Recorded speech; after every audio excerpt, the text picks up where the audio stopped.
I love obituaries. I do. I love them.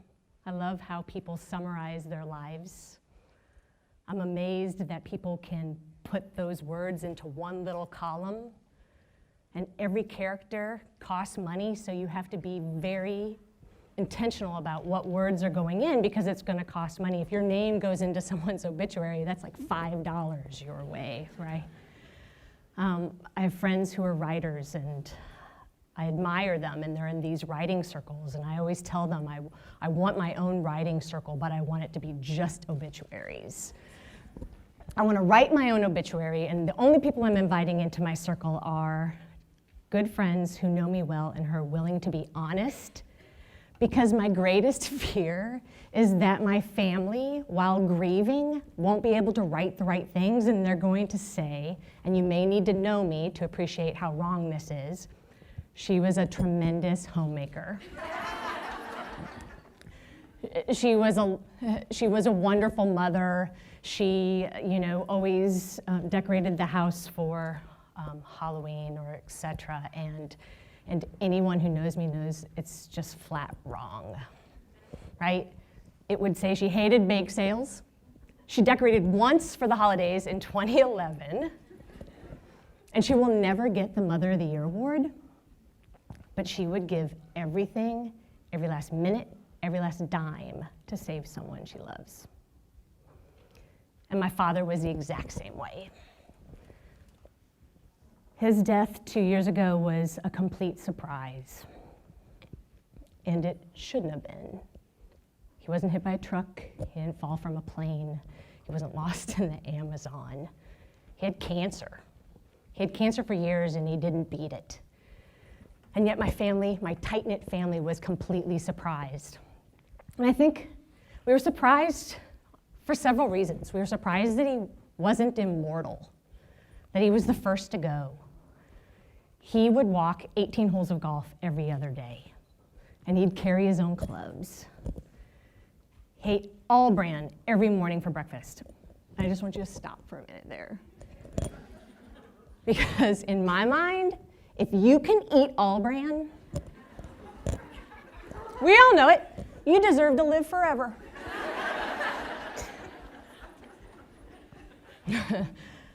We were surprised by the fact that he went from our caregiver to our care receiver. That my big 6.5-foot tall, strong father was able to let the rest of us, and needed the rest of us to dote on him.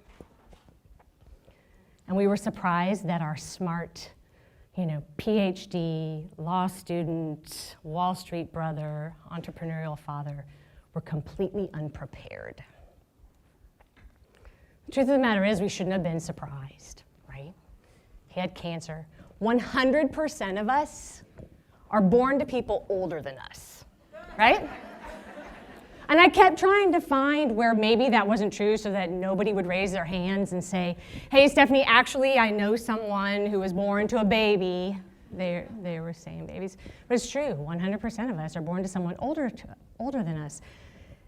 And yet, I felt like the world didn't prepare me for what was happening to our family. I kept looking, and there was no guidebook, no roadmap. 20 years earlier, I was pregnant with my oldest daughter, Isabella. And I read this book, What to Expect When You're Expecting, right? It's been around for 25 years. 656 pages of everything you need to know about nurturing the fetus, birthing the baby, feeding the baby, sending it to school, everything that you need to know, completely comprehensive. So much information that I began to become paranoid of all the things that could go wrong that I had no idea could even happen, right? Got rid of the book. So my surprise when I was on the other end of my life, taking care of someone that I had known far more than a 9-month gestational period, someone who I loved and adored for decades, and I had no what to expect. I had no book. Where's my what to expect?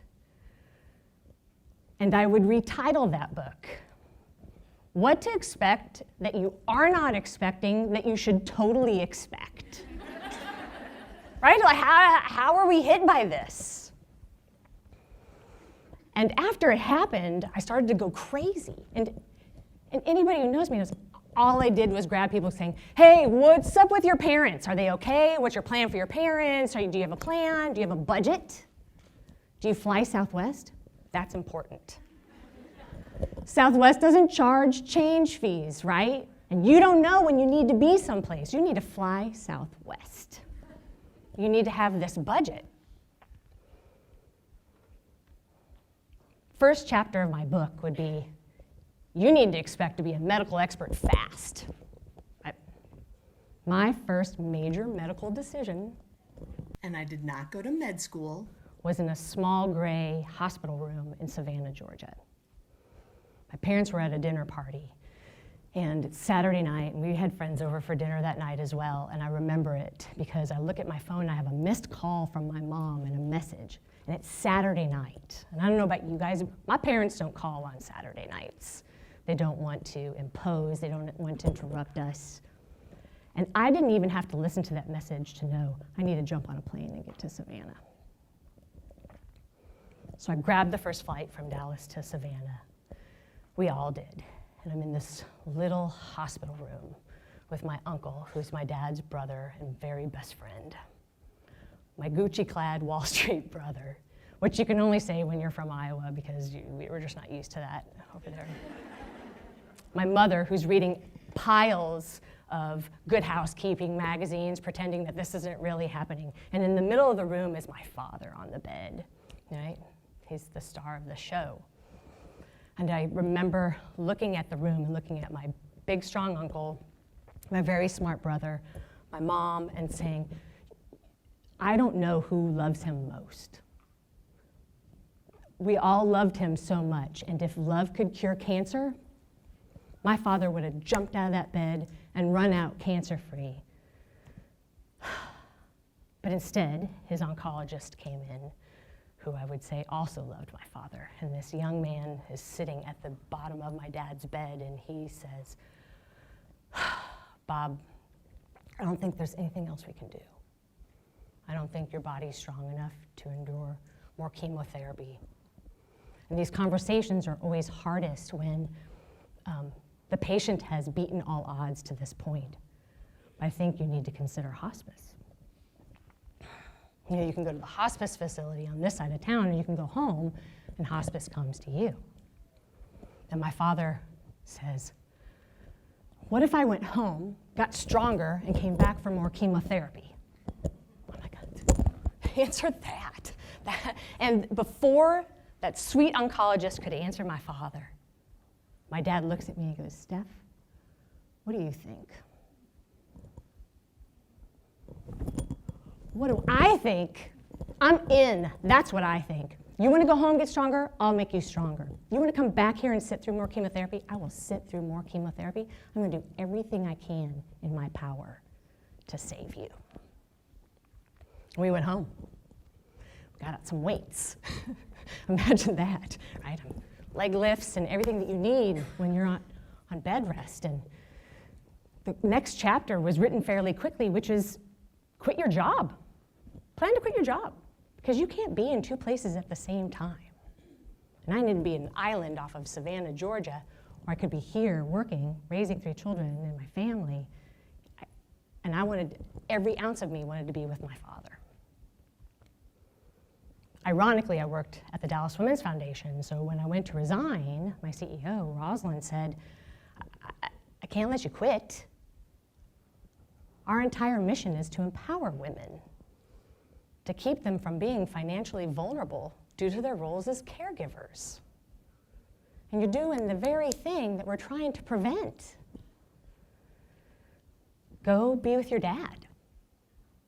The caveat to that chapter, or a quick short chapter right after that, would be, hey, don't expect that to happen.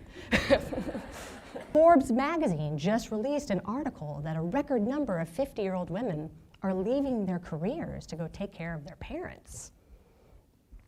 Basically, what's happening is we're watching the ship sink, and we're all jumping in it, and we're trying to keep the water from coming in, and we're trying to block it all, and meanwhile, we're moving so fast and everything's frantic.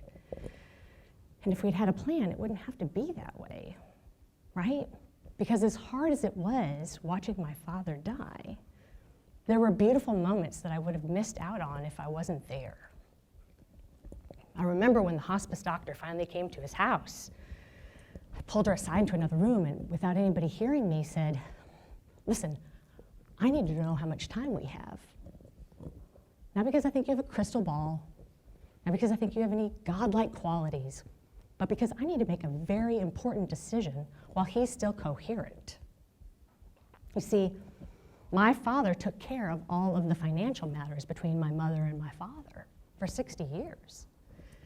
And she doesn't know where everything is, and he does, and I have to figure that out right now. And I said, or I can talk to him about the things that matter. And she said, I think you should talk about the things that matter. I have found in my experience that all the other things fall into place. But it wouldn't even have mattered what she responded with because I would have talked to him about the things that mattered. We had these wood kitchen stools in the kitchen, and I took a kitchen stool and I placed it next to my father's bed, and I sat on that stool and I hovered over his face like a turkey vulture. And that poor man, he couldn't move, right? He was my hostage. And every time his eyes would kind of flutter, I'd stuff him with I love yous. And I feel like at one point he raised his hand like, enough, like when you've eaten too many pancakes, right? Like, no more. Stuff him with I love yous. Tell him you're the greatest father ever. Ask him, how'd you meet my mother?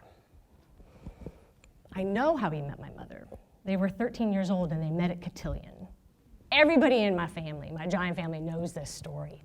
But I wanted to hear his version of the love story in his words. And I had one chance to do it, right?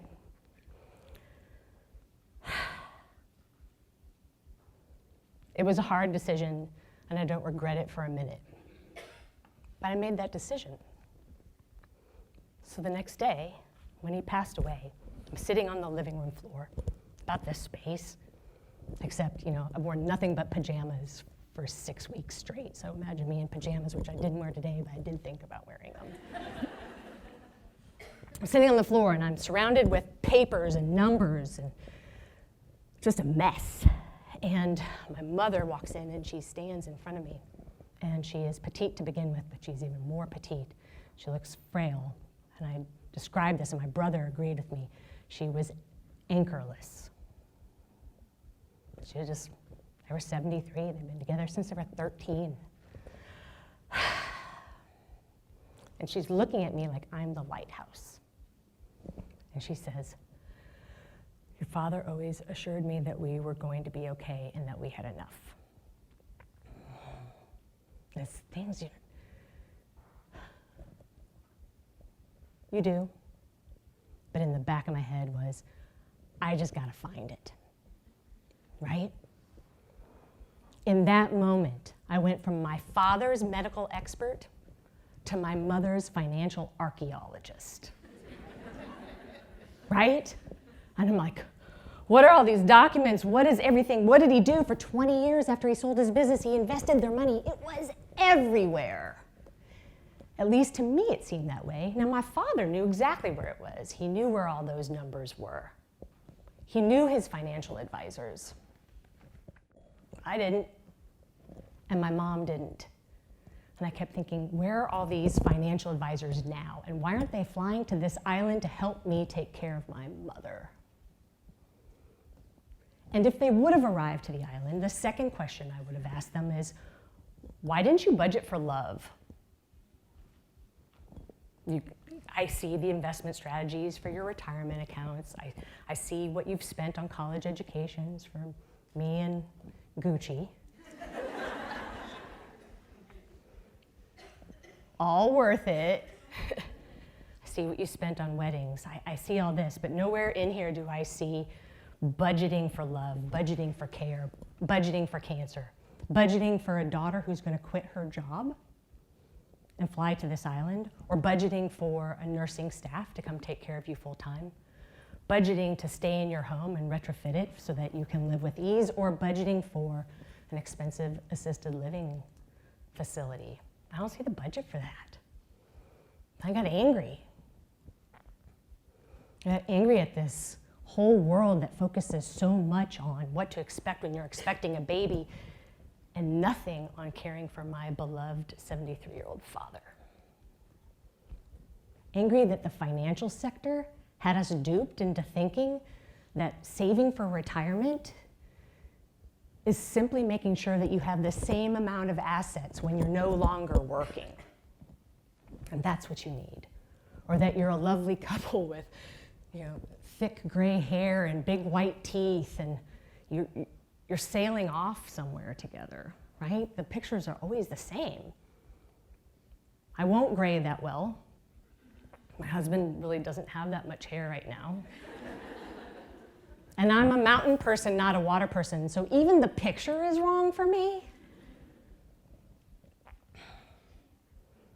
The whole thing was wrong. I wanted my what to expect. Now maybe they would come back and say, your father didn't want to talk about aging. He didn't want to talk about losing his independence. He didn't want to talk about cancer. Your mom definitely didn't want to talk about it. Okay, I get that. It's a hard topic and people don't want to talk about adult diapers. They don't want to talk about Alzheimer's and forgetting the names of the people you love. They don't want to talk about writing a will, dividing your assets, and picking somebody else to raise your children instead of you. Right? They don't want to talk about saying goodbye forever to the people who need you and love you most. How are they supposed to do their jobs if nobody's going to talk about this? How are we going to talk about this? The final chapter of what to expect is don't talk about it then. Don't talk about it. Talk about babies. Talk about babies. Talk about being pregnant. Rub people's stomachs, no matter what, right? Give them unsolicited advice. Change the topic and change the vocabulary, right? Because people love talking about that stuff, so people must love talking about love. Talk about love. Talk about love instead.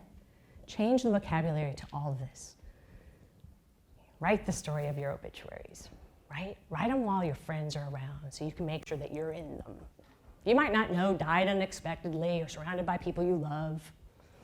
You won't know the fronts and the bottoms, and those of you who read obituaries like I do know exactly what I'm talking about, right? Like you'll know the middle. You can do the middle. But you can definitely rewrite your will, right? You can definitely write that part of your plan. You could write it like a love letter. And I'll give you my example. So I have 3 children. And you're going to have to put aside for a minute. And this has always been a big problem for my children, and I always have to. You can't divide things equally amongst 3. So somebody, feel free to come up to me afterwards, can have that 1% that nobody else gets. But let's start like this. Dear Isabella, Jacqueline, and Christian.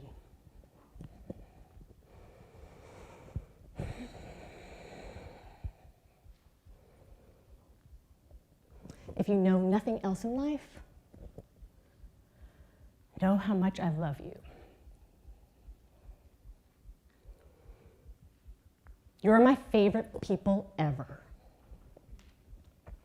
Not because I birthed you, because I'm far more objective than that. Because you're smart and interesting, and you make me laugh. And I love you equally, but uniquely. And so I've divided up my assets equally, but uniquely. And if you think I've done it wrong, then work it out amicably. Because if you don't, I'm going to haunt you. Right? I'm going to haunt you. And you might have to be one of my children to appreciate this part, and if you think I'm scary as a human mom, wait till I'm a ghost mom, right? And of course I'd have to do with XOXO mom, right? Change the vocabulary. I don't think this book, What to Expect That You Aren't Expecting That You Totally Need to Expect, is going to be hard to write. My father's been gone for 2 years. Somebody asked me the other day, when did he pass away? And I said, it's been over 2 years. And they said, it seems like yesterday. I said, because I talk about it all the time. And I would talk about it more if I was around people all the time. I don't think it's going to be hard to write. And I refuse to let it go unwritten. I love the people I love and the world they live in. I would give every minute, every last second, every last dime to save someone I love. And the truth of the matter is, they deserve to know what to expect. Thank you.